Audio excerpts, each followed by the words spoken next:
tudo bem? Meu nome é Fernando Fantin e vou trabalhar Física A com vocês. Hoje teremos nossa primeira aula com grandezas físicas, conceitos de cinemática, velocidade e aceleração e classificaremos movimento uniforme. Sempre na física, quando conseguimos usar um instrumento para fazer uma medição, a gente adota o nome de grandeza física. Toda grandeza física é partida das grandezas fundamentais. As grandezas fundamentais são essas: grandeza de comprimento, onde a sua unidade é metro, o seu símbolo é m; massa, quilogramas, símbolo kg; tempo, segundos, unidade S, símbolo S; corrente elétrica, amperes, o símbolo A; grandeza, temperatura, termodinâmica, unidade Kelvin, símbolo K; quantidade de substância, unidade mole, símbolo MO; intensidade luminosa, candela, CD. A princípio, o que a gente vai estudar nesse momento são essas grandezas. Todas as demais grandezas são derivadas das grandezas fundamentais. Primeiro conteúdo que a gente vai estudar: cinemática. O que a cinemática vai estudar? É a parte da mecânica que estuda os movimentos e suas características, sem se preocupar com as suas causas. A princípio a gente não quer saber o causador desse movimento. A gente só vai estudar o quê? Estudar como ele se comporta e suas variações. Toda vez que eu percebo que tem algo se movimentando, eu vou chamar ele de móvel. Então é todo o corpo que está em movimento, eu considero ele um móvel. Esse móvel eu posso classificar ele de duas formas. Posso classificar como ponto material ou partícula, ou corpo extenso. Qual é a diferença entre ponto material e corpo extenso? São as suas dimensões referente ao seu deslocamento. Então, suas dimensões são desprezíveis referente ao seu deslocamento, eu considero um ponto material. Quando é um corpo extenso, eu já não posso desconsiderar as suas dimensões referente ao quanto ele está se deslocando. Ah, professor, todo corpo pequeno é um ponto material? E todo corpo extenso é um corpo grande? Não necessariamente. Vai depender do quê? Vai depender do seu deslocamento. Imaginamos o seguinte: um navio, 200 metros no transatlântico. Esse transatlântico, quando está atracando num porto, as dimensões dele referente às margens do rio não podem ser desconsideradas. Já esse mesmo transatlântico, fazendo uma viagem de Itajaí até Nova York, a gente terá o quê? As dimensões dele referente ao seu deslocamento desprezíveis. Então a gente já consegue classificar o quê? Um móvel, que é todo o corpo que se movimenta, em ponto material ou corpo extenso. Sempre que eu tiver um corpo se movimentando, eu preciso obrigatoriamente definir um referencial. Esse referencial é o causador, é a análise que eu vou ter para saber se esse móvel está se movimentando ou se ele está em repouso. Então sempre eu tenho que considerar o quê? Que esse referencial pode ser um objeto, um lugar, um ponto no espaço, onde é definido a origem dos movimentos. Quem que depende dele? Quem depende do referencial é o movimento e o repouso. Sempre que eu tenho um corpo em movimento ou repouso, ele está em movimento ou repouso, dependendo de um referencial. Outra coisa que a gente vai ver é a trajetória. Trajetória é o que, pessoal? É uma linha imaginária por onde esse móvel passa. Ela também depende de um referencial. Referencial seria o seguinte: essa imagem que eu tenho aqui no quadro. Tem um avião, o avião está se deslocando numa trajetória. Se esse avião solta uma bomba e essa pessoa está fora do avião, ela vai perceber o quê? Que a trajetória da bomba ou do algo que ele está jogando vai ser uma parábola. Já se ele está dentro do avião, ele vai ver a trajetória apenas a bomba se afastando. Então, a trajetória também depende de um referencial. Essa trajetória ela é dividida em pequenas porções. Essas porções são chamadas de espaços. Agora a gente vai começar a dar um nomezinho às características desse movimento. Quando eu falo de espaços, eu vou utilizar o símbolo S. Tá? Então, sempre que eu estiver trabalhando com variação de espaço ou espaço do móvel, qual espaço que se encontra depois de um determinado tempo, eu vou utilizar a letra S. Definindo o meu referencial como sendo a origem dos espaços, eu vou ter o seguinte: da minha esquerda, da minha origem para a direita, terei espaços positivos. Da minha origem para a esquerda, terei espaços negativos. Então, o espaço ele é definido pelo referencial e ele pode ser tanto positivo quanto negativo. Vai depender de quem? Dependendo do referencial. Esse espaço eu tenho duas formas de calcular. Uma delas é deslocamento, que é o meu ΔS. O que é o meu deslocamento? É a variação do meu espaço. Quando eu tenho esse símbolozinho que se chama delta, a gente trabalha com o quê?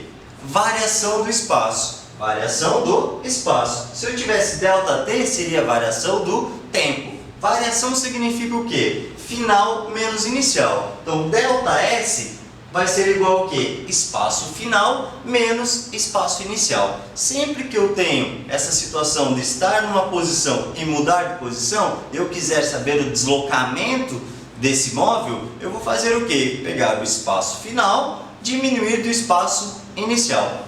Percebam que esse espaço pode ser tanto positivo quanto negativo.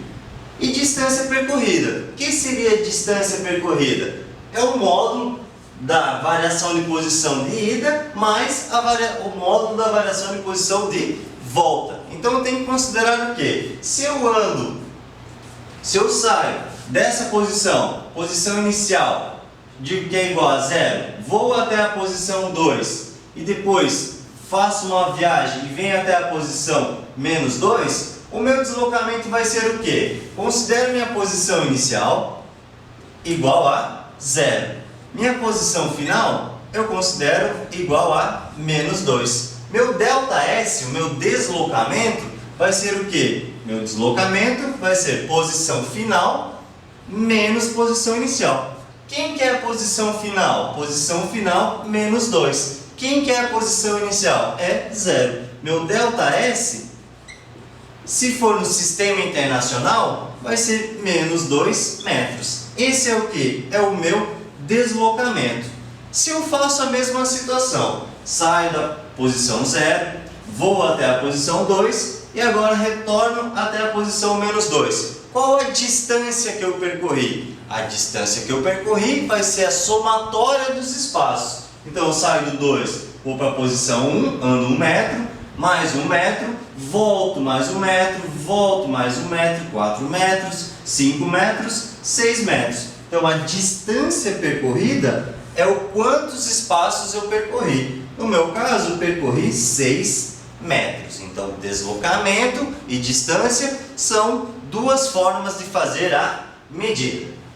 Sempre que eu tenho essa mudança de posição, eu vou gastar um tempo para mudar de posição. Saio de uma posição e vou para outra posição, obrigatoriamente eu gasto um tempo. Essa variação de posição vai ser a nossa velocidade. Então, quando falar de velocidade média, a gente vai ter Vm. Então, velocidade média nada mais é do que a variação da posição em função do tempo. Velocidade média escalar, por consequência, Vm vai ser a variação do espaço em função do tempo. Agora voltamos lá para as nossas grandezas. A gente tem o que, galera? Variação, velocidade média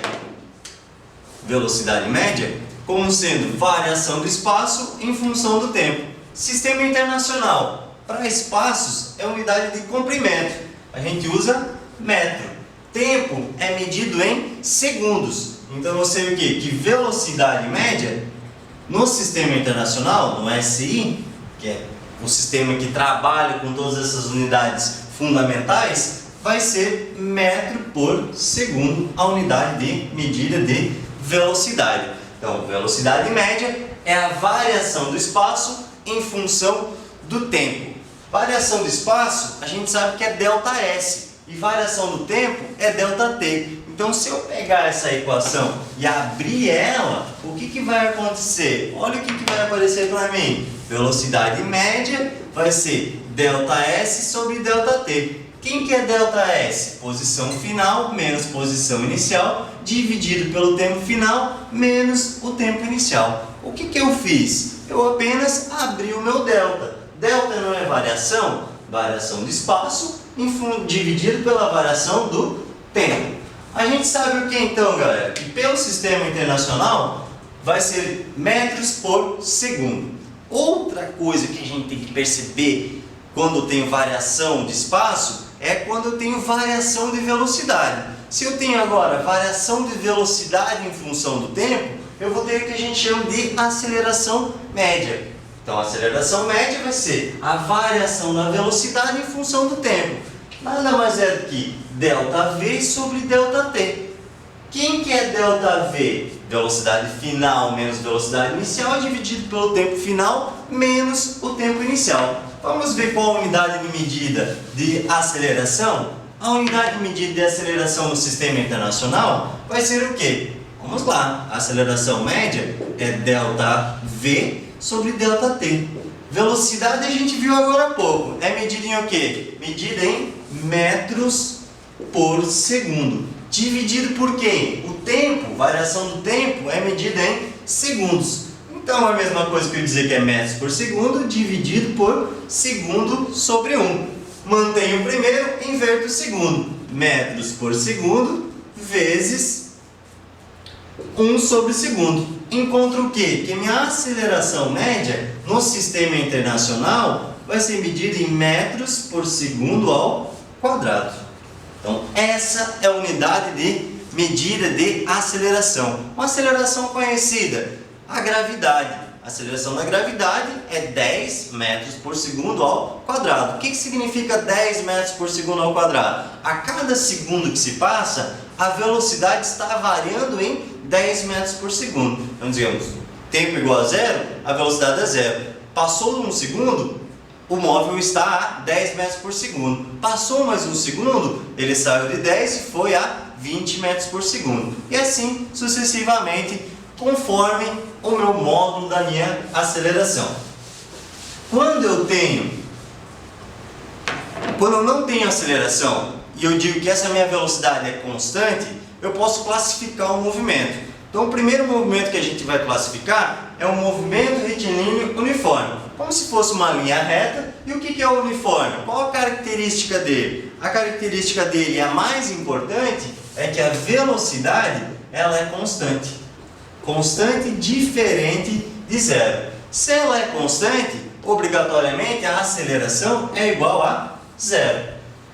Então, a princípio eu tenho o quê? Apenas mudança de posição e não tenho mudança de velocidade. Por que eu não tenho mudança de velocidade? Porque minha aceleração é igual a zero. E a minha velocidade, por característica desse movimento, ela é constante. Todos os instantes de tempo eu tenho a mesma variação de posição. Então, pegando aquela equação que a gente tinha de velocidade média, agora a gente sabe que essa velocidade ela é constante. Então, eu não vou mais calcular a velocidade média. Eu vou ter que essa velocidade média vai ser apenas a minha velocidade. Abrindo a equação, ΔS, posição final menos posição inicial, dividido por ΔT, tempo final menos tempo inicial.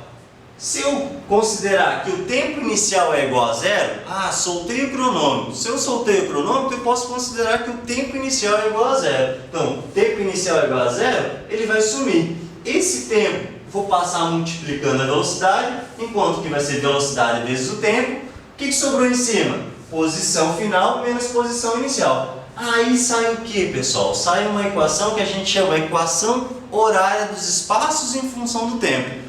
O que está dizendo essa equação para mim? Posição final é igual a posição inicial mais a velocidade vezes o tempo. Essa velocidade, velocidade constante, característica do meu movimento retilíneo uniforme. O que ela quer falar para nós? Ela fala que eu encontro qualquer posição em função do tempo, desde que eu tenha a posição inicial e a velocidade desse móvel. Vamos ver se a gente consegue identificar aqui, ó. Vou colocar uma equação e a gente vai identificar quem é a posição inicial e quem é a velocidade. Vamos lá? posição final é igual a 20 menos 5t. A posição inicial vai ser igual a 20 metros. Consideramos o sistema internacional, sistema das grandezas fundamentais. Velocidade vai ser quanto? A velocidade não está multiplicando com o tempo, por consequência, a minha velocidade é igual a menos 5 metros por segundo. Assim que eu identifico algumas informações quando eu tenho uma equação. É a mesma equação, só que agora eu fiz o quê? Troquei a posição inicial e a velocidade. Então eu consigo já identificar que esse móvel tem uma variação de posição de menos 5 e a posição que ele saiu, quando eu comecei a analisar esse movimento, ele estava na posição 20 a partir da origem dos meus espaços. Sempre que eu tenho uma velocidade, eu posso fazer uma classificação quanto a ela. Eu posso classificar essa velocidade movimento progressivo ou movimento retrógrado. Movimento progressivo, as posições do móvel aumentam em função do tempo.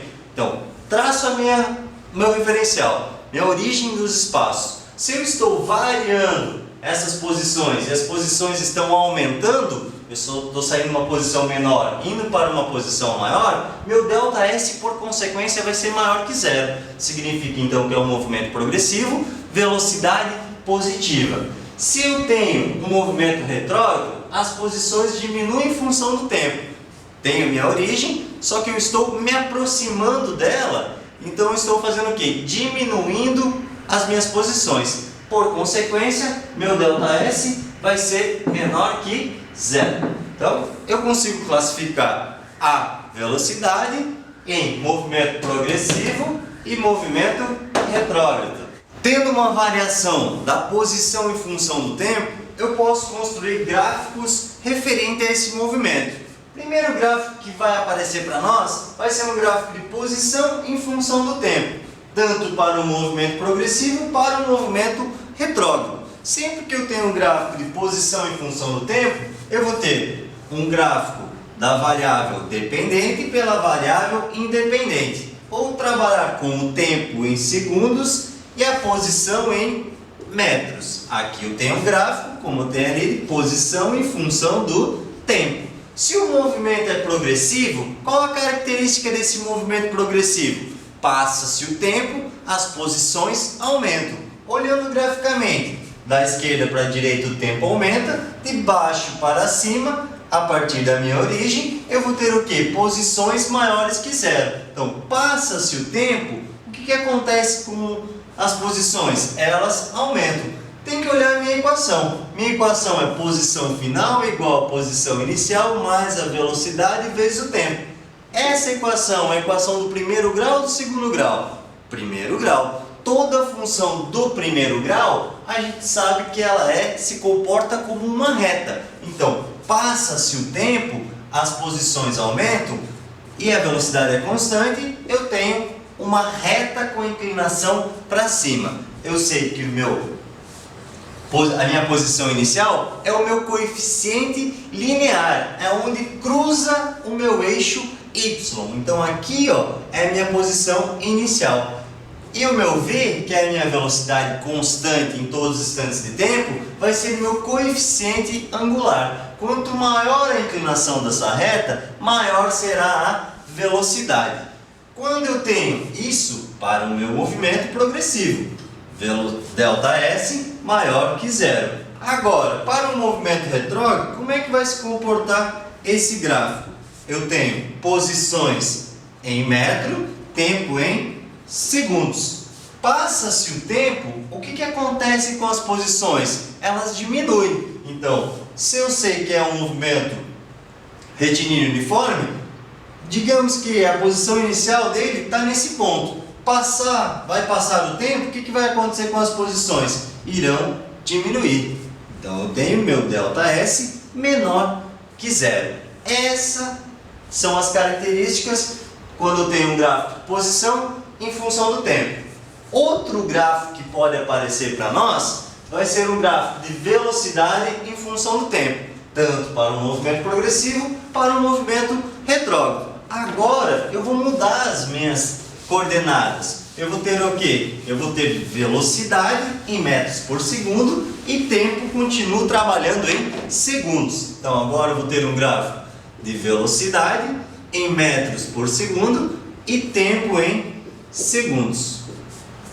Qual a característica do movimento retilíneo uniforme? Velocidade constante em todos os instantes de tempo. Então se eu digo que a velocidade ela é positiva, ela é maior que zero, significa o quê? Passa o tempo, a velocidade vai mudar? Não, porque é um movimento retilíneo uniforme. Então passa o tempo, a velocidade, que sempre é a mesma, vai ser uma linha reta.